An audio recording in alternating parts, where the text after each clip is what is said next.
Demek Şahbaz gelip kurtardı seni. Ama Oruç Reis burada değildi. Burada olsa seni gelip kurtarırdı, emin ol. Anlıyorum. Onda önemli işleri var. Ama kardeşimi kurtarmak için birbirimize söz verdik.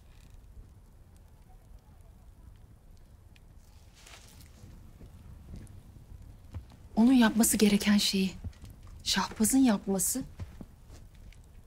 ağrıma gidiyor.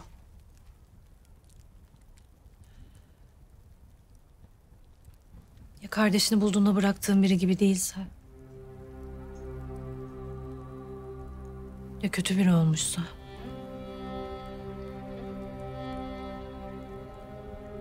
Yine de onu bulduğuna sevinir miydin? Onun için her şeyi yapar mıydın? Hayat. Hayat bazen sevdiklerimiz için en ummadığımız şeyleri yaptırabilir. İçimiz acısa da bu bizim suçumuz olmaz.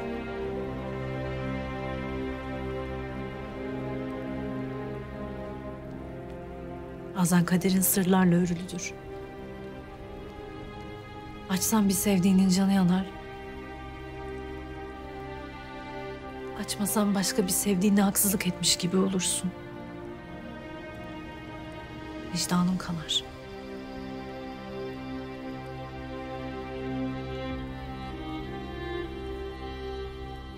Sen olsan ne yapardın?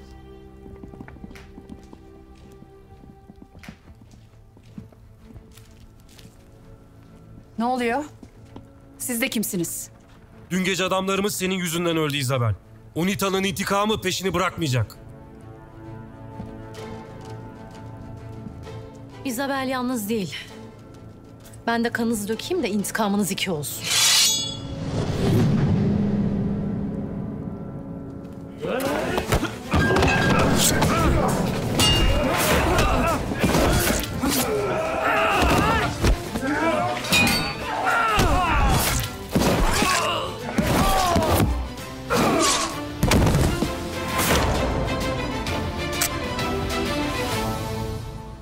Siz kimsiniz? Ve benim hanımda Isabel'e neden saldırırsınız? Biz UNITA'yız. Isabel'in işlediği suçlar haddini aştı.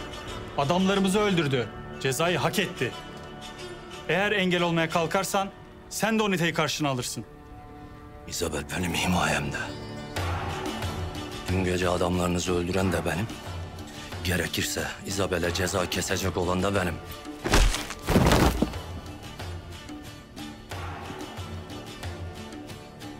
UNITA seni de affetmeyecek Şahbaz. Benim korkum yok. Şimdi git söyle onlara.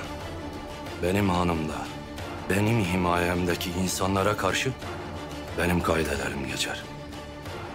Hadi şimdi naş naş.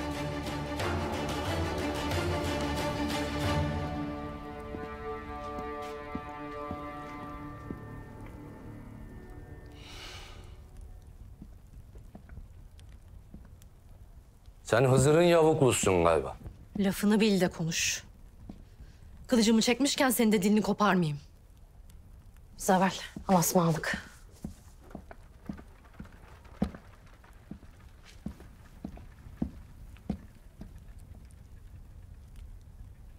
Beni korumak için UNITA'yı karşına aldın. Sana söyledim. Ama bana itimat etmedin. Sonunda kendi gözlerinle gördün. Isabel, kardeşini yalnızca benimle bir olursan bulabilirsin. UNITA'yla aram açılmış olsa da ancak benim elim uzanır onlara. Orucun değil. O sana yardımcı olamaz. Dün de gördüm. Orucun önemli işleri varmış. O yüzden gelememiş. Hiç bitmeyecek ki önemli işleri. Ama benim senden daha mühim hiçbir işim olmayacak. Hep yanında olacağım. Kardeşini kurtarmak için de son şansım bu. Ne olur iyi düşün Isabel.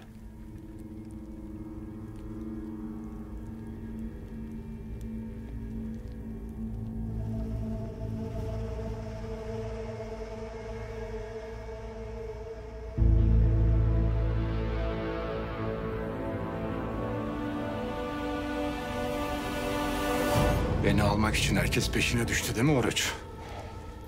Daha ne kadar tutabilirsin beni elinde? Bütün dünya gırtlağına yapışacak. Nefes aldırmayacaklar sana.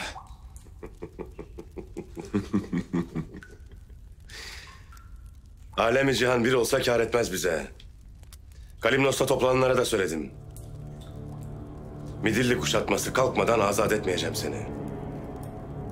Boş yere, beyhude yere nefesini tüketme. Kılıcımın ucundayken aman verdik size. Esir gibi değil, misafir gibi ağırladık.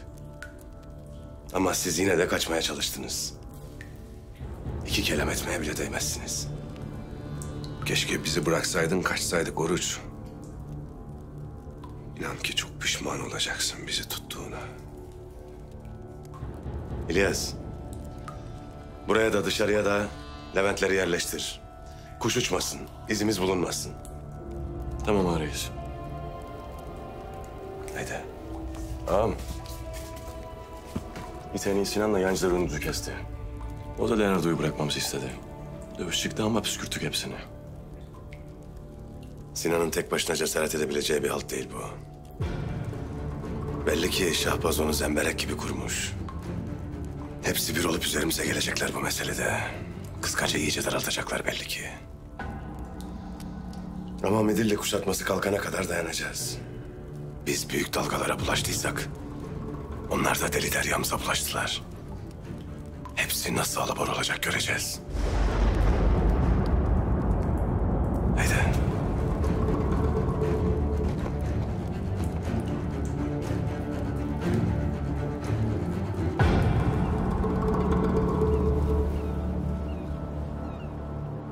Onca adam, İlyas'la bir de birkaç tane Levent'iyle nasıl baş edemedin Sinan? Madem ki Leonardo'yu götürmekteydiler, ne yapıp edip alacaktınız ellerinden? Oruç'la sülalesini mahvetmek için şansımızdı bu. Ne yapıp ne edip götürdükleri yeri buluruz. İyi o vakit. Haydi gösterin kendinizi.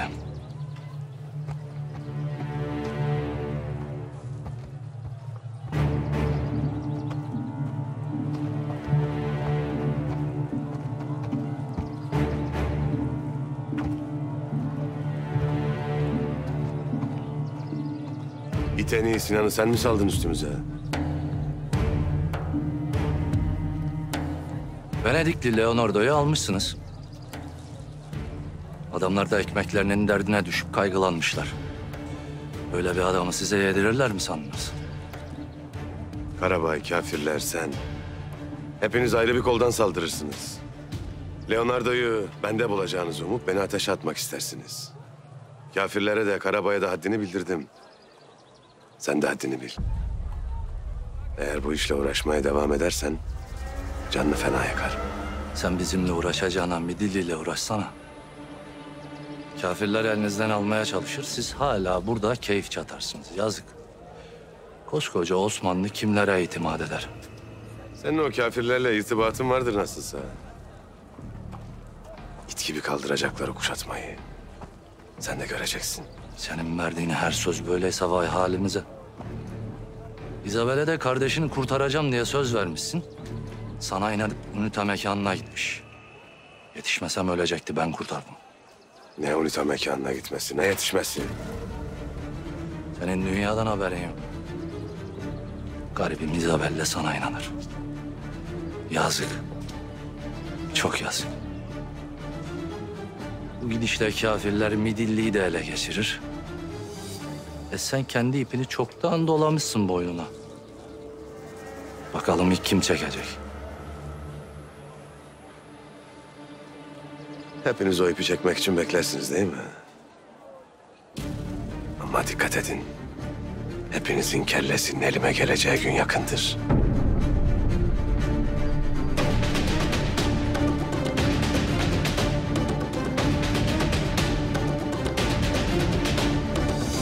Bunları atölyede ailelere diktirdim çocuklar. Sizin için. Kış geldi. Kalın kalın giyinin. Bugüne kadar hep başkalarının eski giysilerini giymiştim. Hayatımda ilk defa yeni giysilerim oldu. Sağ olasın. Siz de sağ olun. Evlensem de bir elim hep üstünüzde sizin. Bir şeye ihtiyacınız olduğunda önce bana gelin.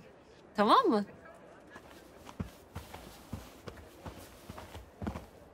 Bu sokak çocuklarını beslemek de yeni mi adet oldu?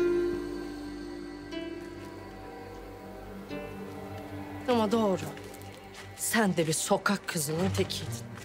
Buralara çok düşmüştün. Merak etme Firuze Hatun. Kimse senin kadar çukura düşemez. Hadsiz. Edebini bil, yoksa tepelerim seni burada. Zaten devletimizle başınız belada. Daha fazla asilik etme istersen. O sokak çocukları bir daha burada dolaşmayacak. Devletimiz onlara gerekeni yapar. Devlet niye şimdiye kadar gerekeni yapmamış? Bu zamana kadar beklemiş. Şimdi mi akıllarına geldi? Bu çocukların yeri burası. Bir yer bulunması gerekirse biz buluruz. Siz ilişmeyin. Sen kendini ne sanırsın be? Asıl sen kendini kim sanırsın da benim hatunuma el kol yaparsın. Hatununa hatunluk öğret o vakit. Sokak çocuklarıyla ne işi var? Gitsin evinde otursun. O pabuç kadar dilini de bize uzatmasın. Size mi soracağız nerede oturtacağımızı? Benim hatunum bu çocukların ablası. Kardeşlerle alakadar olacak elbet. Hem siz her işe şerrinizi bulaştırmayın, lafı da yemeyin. Biz devletiz, devlet. Burada aldığınız nefese bile karışırız. Böyle asilik etmeye devam ederseniz o aldığınız nefes de kesilir, haberiniz olsun.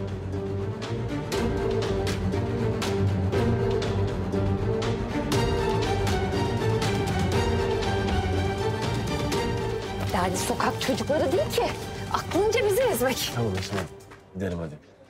Anca öpürür gider o, başka bir şey yapamaz.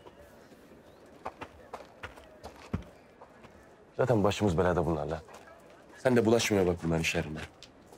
Ben mi bulaştım? Kendi sataştı bana. Kadına bak ya. Esma, hadi gel. Gel Esma, gidelim hadi.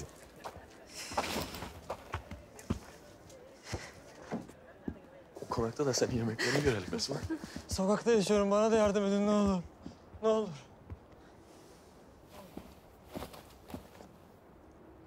Al. Bununla karnını doyurursun.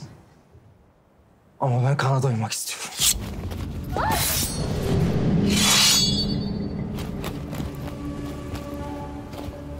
Bırakın onu! İskenderiye hepinize cehennem olacak. Ya Leonardo'yu teslim edeceksiniz ya da herkes teker teker ölecek.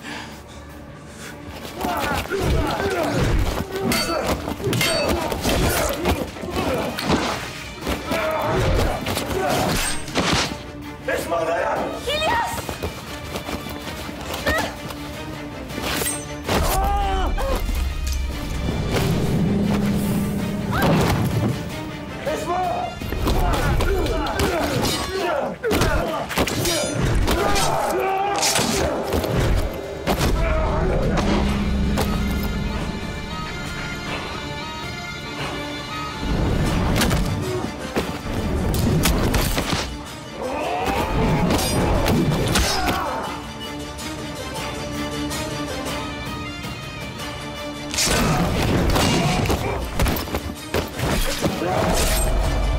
Esma!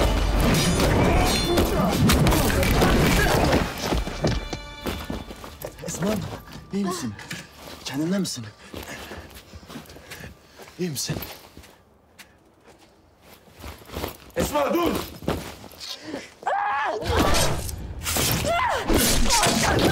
Saçlar! Tamam. Geçti. Geçti Esma.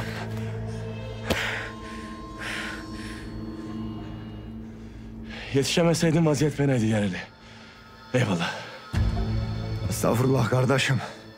Şükür Allah'adır elhamdülillah. Lakin bu kefereler dört bir yanımıza pusulanmış idir. Attığımız her adıma tuzak kurarlar. De hele İlyas'ım. Şimdi bu Leonardo meselesi. Ne olacak gayrı? Ares ne emrettiyse o olacak. Dalga dalga üzerimize gelseler de baş eğmeyeceğiz onlara. Sen de temkinli ol Esma'm. Bu mesele kapanana kadar da konaktan çıkma. Hadi, tez gidelim.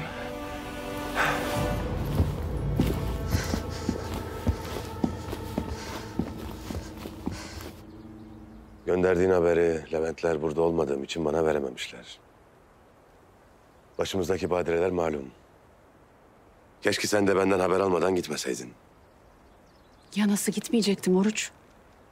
Kardeşimin yerini bulmuşum. Hem ben nereden bilebilirim senin haberi alamayıp da gelmeyeceğini? Ayrıca sebebin olsa da incindim. Ben seni beklerken kurtarmaya Şahbaz geldi. Bu mesele için Unita'yı karşısına aldı. Sen bana Şahbaz'ı mı översin İzabel? Övmüyorum Oruç. Senin beni yarı yolda bıraktığını söylüyor. Ve ben ona cevap veremiyorum. Bu da gücüme gidiyor. Senin ne kadar önemli işlerin olduğunu biliyorum. Bunca belanın arasında bir de benim meselemle ilgilenemezsin. Anladım ben onu artık.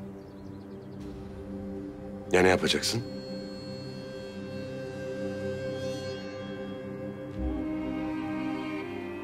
Kardeşimi bulmak için Şahbaz'la işbirliği yapmaktan başka çarem yok. Sen ne dediğinin farkında mısın İzabel? Şahbaz seni hana çekmek için kardeşinle tehdit etmedi mi? Versin o vakit kardeşini sana. O da yerini bilmiyor artık. Unita'yı bu mesele için nasıl karşısına aldığını ben kendi gözlerimle gördüm. Anla beni lütfen. Sana yardımcı olacak kişi eğer Şahbaz'sa ben de destek veririm. Ama değildir. Senin gözünü boyamaya çalışır. Kanma ona. Şahit oldum diyorum Oruç. Oyun değildi. Hem de 2 kez. Bunu yapmaya mecburum. Senin önceliğin olan başka meselelerin var.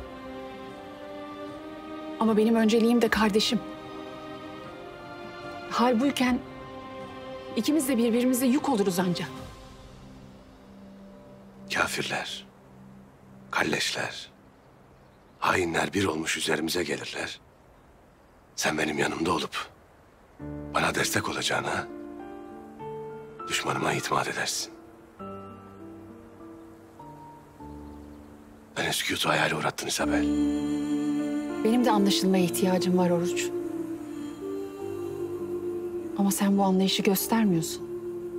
Üstelik düşmanını sana tercih etmekle itham ediyorsun. Bu da beni hayal kırıklığına uğrattı. Kardeşim için bunu yapmaya mecburum. Çünkü başka çarem yok. Bu mudur son sözün?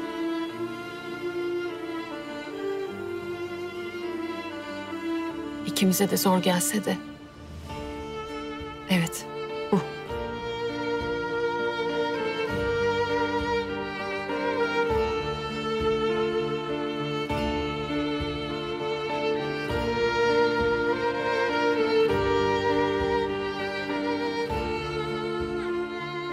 İnşallah bu yolun sonunda acı çekmezsin. Zevale uğramazsın. Benim de sana son sözüm bu.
Gemi daha fazla zarar görmeden abort ettiğimiz çok iyi oldu.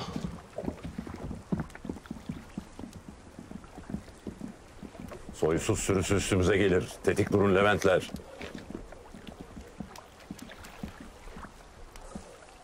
Oruç laf dinlemedi. Siz de gücümüzü gördünüz denizdeki saldırıda. Leonardo gemideyse bize teslim edin. Yoksa başınıza daha beteri gelir. Midilli'deki kuşatmayı kaldırmadan bizden çöp dahi alamazsınız. Alayınız gelse vız gelir bize. Bu saldırının karşılığını da misliyle alacaksınız. Midilli meselesi Pietro ile sizin aranızda. Bizimse Pietro'yla herhangi bir işimiz kalmadı. Söyleyin, kaç altın istiyorsunuz Leonardo için? Bizde yurt toprağının hesabı altınla değil, kanla görülür. Ya Midilli'yi bırakacaksınız ya da Leonardo'nun kellesini alacaksınız. Siz kim olduğunu sanıyorsunuz ha? Bu denizleri size cehennem eder, cayır cayır yakarız. Yanına birkaç koltuk çaldın diye ayranın mı kabardı he? İspanyol en iyi. Size bu deryalarda attığımız sopaları ne çabuk unuttunuz. Midilli'yi bırakmadan Leonardo yok size. Onun kellesini kurtaracaksınız diye kendi kellenizden olmayın. Defolun gidin buradan. Krallarınız, imparatorlarınız, papanız hepsini toplayın gelin. Yine de bize bir adım dahi geri attıramazsınız. Ya Midilli'den çekilirsiniz ya da size kan kustururuz. Kimin kan kusacağını gösterdim sana denizde. Yetmedi mi ha? Demek bize saldıran sendin. Bendim tabii. Ne sandın? Sen kim olduğunu sanıyorsun? Leonardo'yu teslim etmezsiniz. Bu kez kafanı kesip Yüce Papa'nın ayaklarına atarım.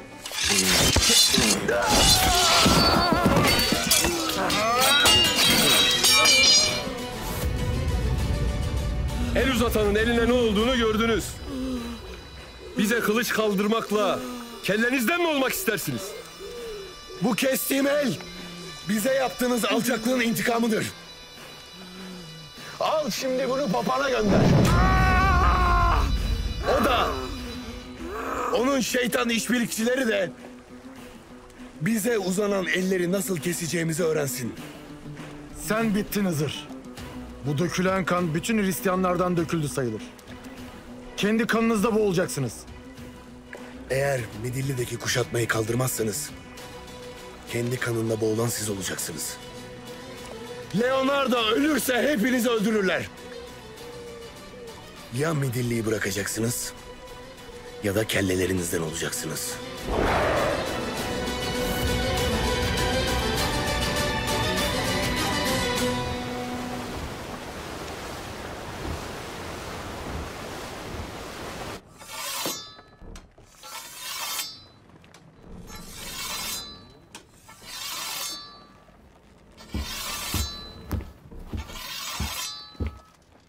Gün doğmadan İskenderiye'de oluruz efendim.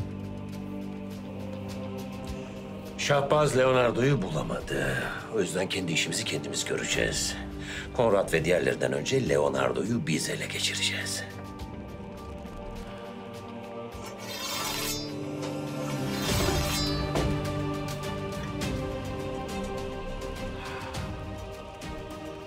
Oruç da diğerleri de beklesinler.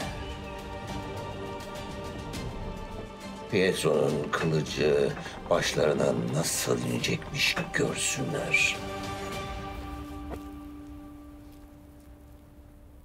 Her şeyi çok güzel düşünmüşsün. Mahcup ettin beni. Olur mu öyle şey Isabel? Biz seninle biriz bundan böyle. Kardeşin için. Ama hani... belki bu birlik... kardeşini bulduktan sonra da devam eder. Daha sık. Daha uzun olur.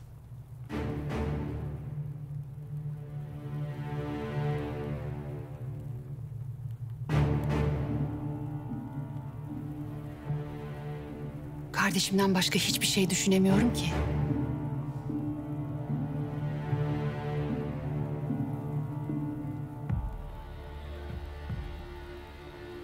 Onu bir bulabilsem, Yerini bir öğrenebilsem. Yani bulsam kapın her şeye açık olur. Öyle mi?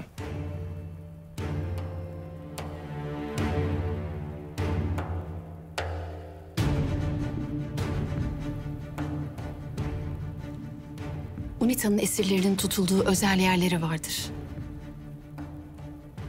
Mutlaka onlardan birindedir. Var öyle yerleri, var. Bulunur aslında. Zor değil.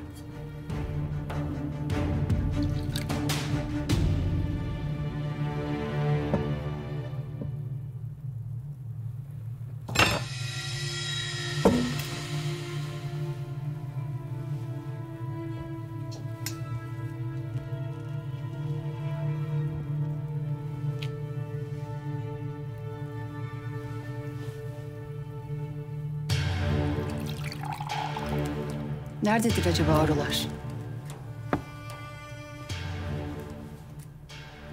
Senin aklına mutlaka gelir.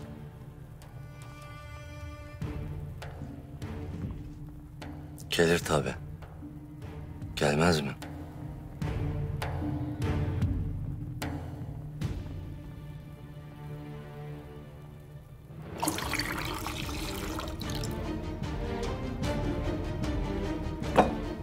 Ama önce bana karşı dürüst olman gerek İzabel. Bu ne demek şimdi Şahbaz? Beni sarhoş edip konuşturmak için şaraba toz kattın. Anlamadın mı sen de?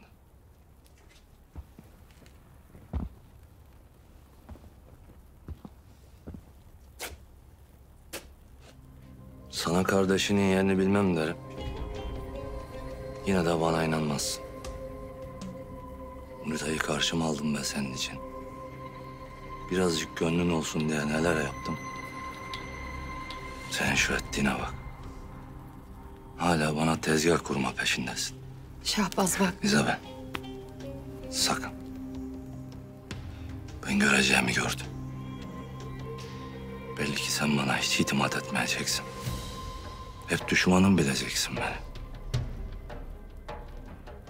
Olsun be İzabel. Ama ne olursa olsun benim sana olan iyi niyetim hiç bitmeyecek. Kardeşini de bulup sana getireceğim. Seni mutlu edeceğim, göreceksin.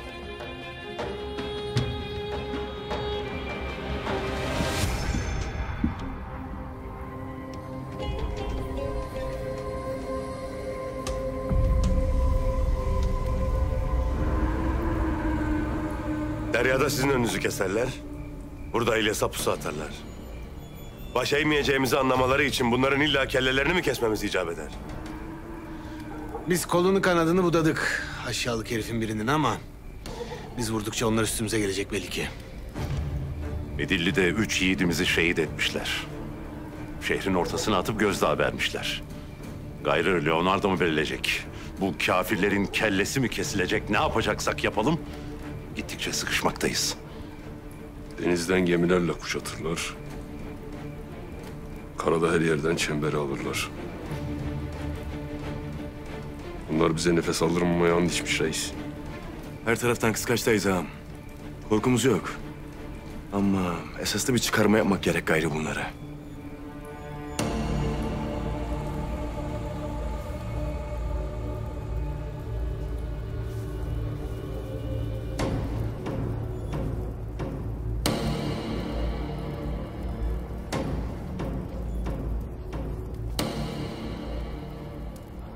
Efendim, orucun mahzenini patlattık. Yerle bir oldu. Şehrimi patlatmak neymiş göreceksin Oruç.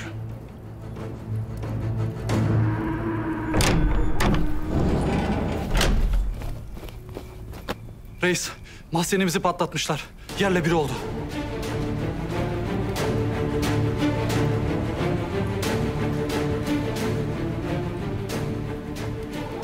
Kim bunlar reis?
Yeniçerileri alıp yukarı götürün, yaralarına bakın. Haydi haydi haydi.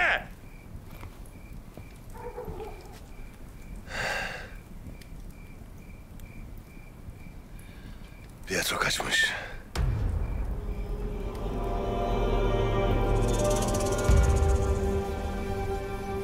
Biz onların şehrini patlattık. Onlar da bizim mahzenimizi patlatıp hanemize girdi. Bu savaş artık çok büyüdü reis. Pietro da İskenderiye'ye geldiğine göre kıskaç iyice daraldı demektir. Leonardo'yu her an bulabilirler. Leonardo'yu kaybedersek Midilli'yi de kaybederiz. İlyas, Leventleri topla, mağaraya gidelim. Leonardo'nun başında olalım. Emredersin ha reis. Siz de biz dönene kadar konaktan çıkmayın. Emredersiniz ağam. Emredersiniz ağam. Ağam, konak sana emanet. Gözünüz arkada kalmasın. Siz sağ salim şu belayı savuşturun. Kafirleri alt edin kafi. Haydi.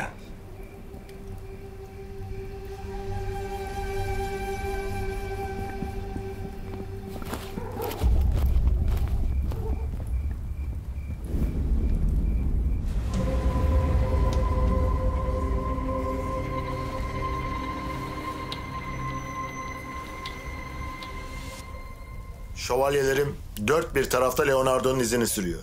Ama buradaki hadsizliğin hesabını kim verecek? Hızır Ceneviz'in kolunu kesip attı gözümüzün önünde. Hepimizin gırtlağına kılıç dayadılar. Bunlar bu cüreti nereden buluyorlar? Hadlerini bildiririz ama siz sakin olun. Sakin olamayız. Senin topraklarında kanımız döküldü. İskenderiye emiriysen bu hadsizliğin cezasını verirsin. Yoksa biz vermesini biliriz. Suçları boylarını aştı. Yarından tezi yok. İskenderiye'yi onlara cehennem edeceğim.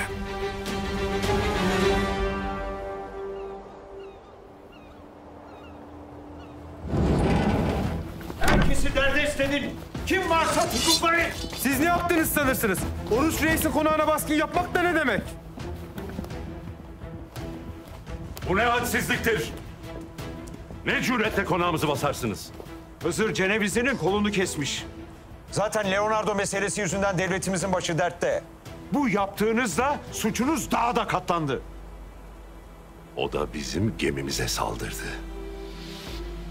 Yüreğin bir kere olsun kafirlerle değil, hak olanla atsın. İndirin kılıçları askerlerimizin boynundan. İndirin! Yoksa gözümü kırpmam, hepinizin başını indiririm burada.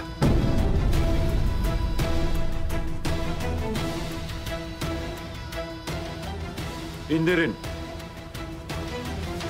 Zaten konaktaki herkesi alıkoymaya geldik. Kıllarını bile kıpırdatamazlar. Alıkoymak ne demek? Bir devlet adamının kanı döküldü. Kaideler çiğnendi. Benim de her türlü salahiyetim var bu konağı da içindekileri de alıkoymaya. Hem siz kim olursunuz da Ali Kıran başkesenlik yaparsınız? Şimdi görün bizim kudretimizi. Bir kafir yüzünden bunları yaparsınız. Onların değirmenine su taşırsınız. Rezilliktir sizin bu yaptığınız. Sensin rezil. Hadsiz. Hem her altı yiyeceksiniz hem de tepemize çıkmaya çalışacaksınız. Burada Memlük Devleti'nin hükmü geçer. Hepiniz buna boyun eğeceksiniz. Konağı kuşatın. Kimse girip çıkmayacak. İskenderiye'yi de abluk altına alın. Oruç, Hızır, İlyas, yanlarında kim varsa hepsi suçludur. İskenderiye'ye girdikleri an tutuklayın.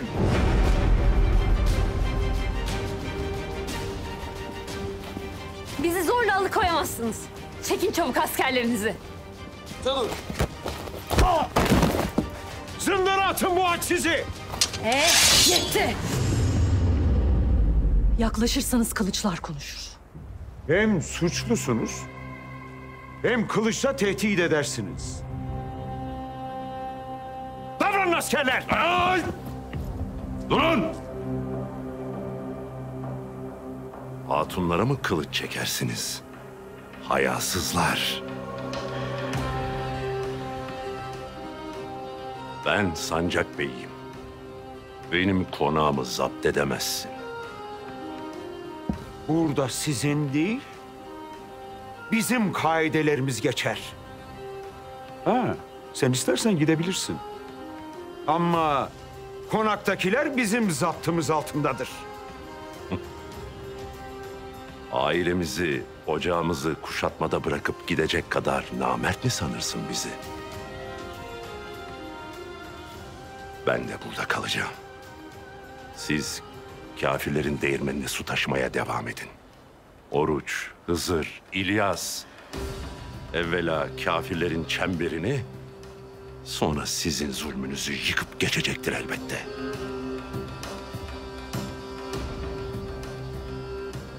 Kim kimi yıkacak? Göreceğiz. Bu mesele bitene kadar konak hükmümüz altındadır. Firuze Hanım, konaktaki hatunlar senin idaren altındadır.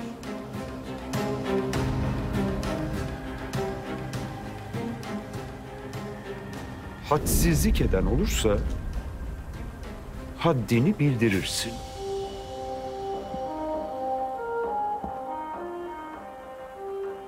Emredersiniz Emir Hazretleri.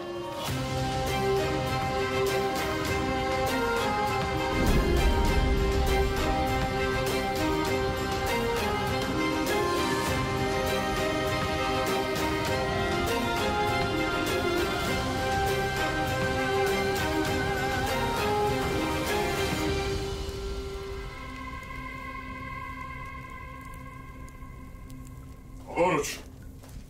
Baba Oruç. Hayırdır Gülle Topuk, ne bu telaş? İskenderiye'den haber var. Karabay konağa basmış. İçerideki herkesi de alıkoymuşlar. İskenderiye'yi de konağı da ablukaya almışlar.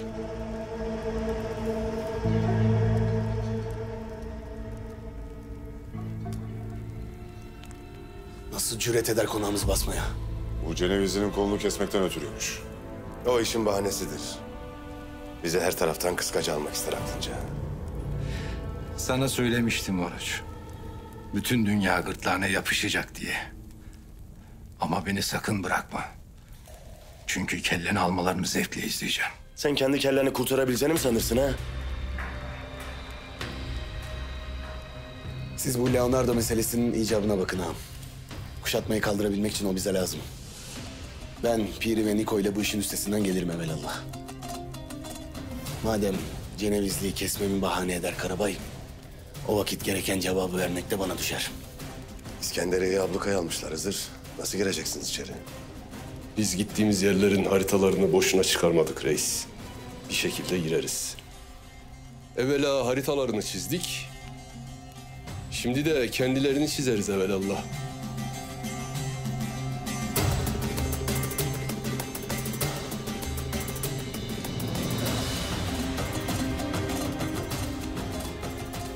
Yar eliyle bülbül dalı yalnız o vakit.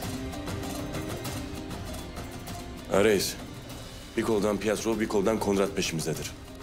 Şimdi ne yapacağız? Madem onlar sürek avını başlattı, biz de o vakit iti ite kırdırmasını biliriz İlyas.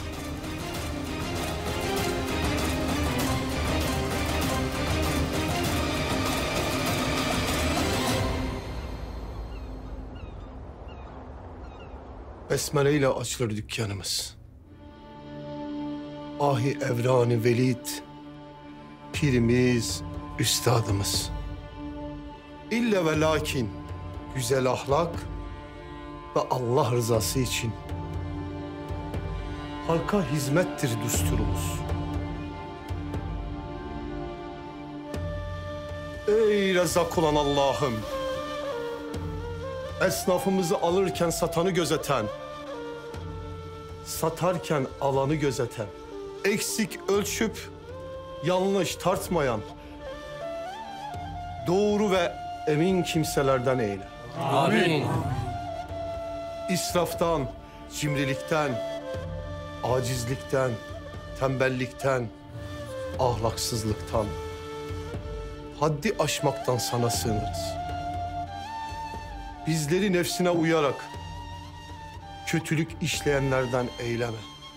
Kesata uğratma ya Rabbi. Amin. Amin. Haydi bismillah.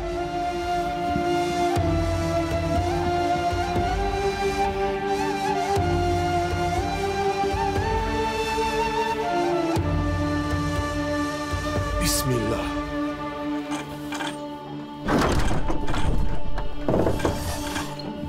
Durdurun işleri. Orucun konağını zapt ettik. Orucun himayesinde neresi varsa her yere el koyduk. Bu dükkan da kapanacak. Çıkın dışarı.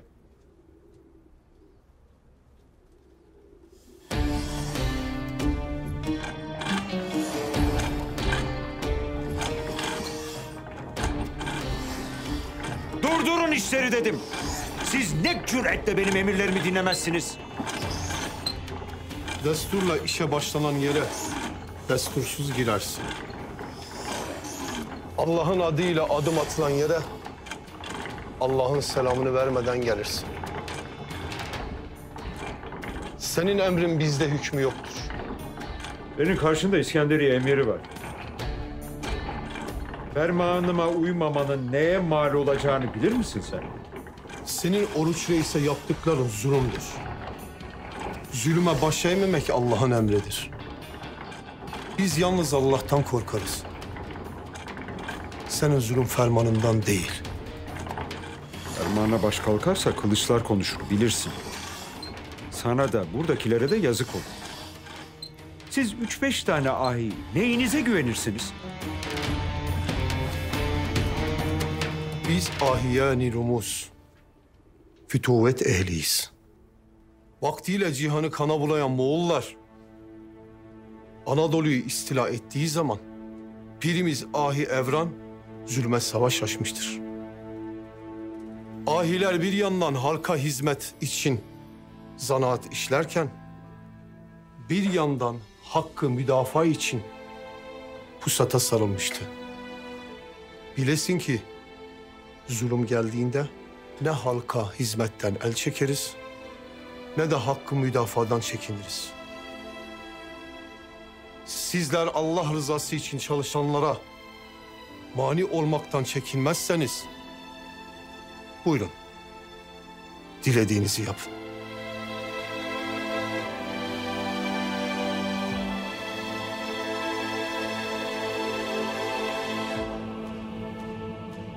Yürüyün. Onu azap ettik zaten. Bu da onlara yeter.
Barbarossa, Eylesa, Gelesa, Hele, Barbarossa.